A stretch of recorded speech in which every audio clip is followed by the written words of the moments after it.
তো বন্ধুরা এই যে দেখো একটা 2 কিলো ওজনের সিলভার কাপের মাছের মাথা এখন ভাজা হচ্ছে। এই যে মুগ ডাল দিয়ে রান্না হবে। আর আরে দেখো বেগুন ভাজা হচ্ছে। আর এখানে আছে শাকের ডাঁটা, মানে লাল শাকের ডাঁটা, লাল শাক না, বড় মা তো বলে কাটুয়া শাক, এবার কী শাক বলে আমি জানি না, ডাঁটা শাক দিয়ে। আর এই যে ভুষা চিংড়ি দিয়ে এখন চচ্চড়ি হবে। আর এটা আছে টক পালন, এই টক পালন দিয়ে আর ওই চিংড়ি মাছ দিয়ে ভাজা হবে, বেগুন ভাজা হবে। আর এই যে মাছ দিয়ে এই মুগের ডাল হবে। আর মানে কি বলবো, আমার কিছু বলার নেই। মুগের ডাল বিয়ে বাড়ি মুড়ি ঘন্ট খায়, মুড়ি ঘন্টই বলে। তা মুড়ি ঘন্ট রান্না হচ্ছে বলে আমার বাবু বলছে মা মুড়ি ঘন্টার সঙ্গে ওসব কিচ্ছু হবে না, বেগুন ভাজা হবে না, অন্য কিচ্ছু হবে না, একদম ছোট ছোট কুচি কুচি করে যে পাঁপড় ভাজার মতো আলু ভাজা না, মানে সে পাঁপড় ভাজার মতো মচমচে আলু ভাজা। আমি বারণ করছি, তাও বলছে না আমি ওই আলু ভাজা খাবোই। ওই একা একা দেখো সেই আলু কুচাচ্ছে, আমি তোমাদেরকে দেখাচ্ছি।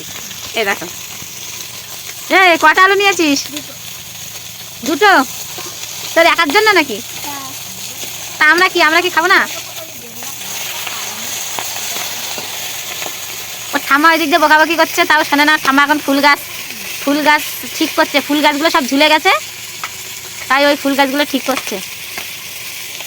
আর ওই মুড়ি ঘন্টার সঙ্গে খাবে আলু ভাজা। আর আমি রান্না করছি, রান্নাটা করে নিই তারপর তবে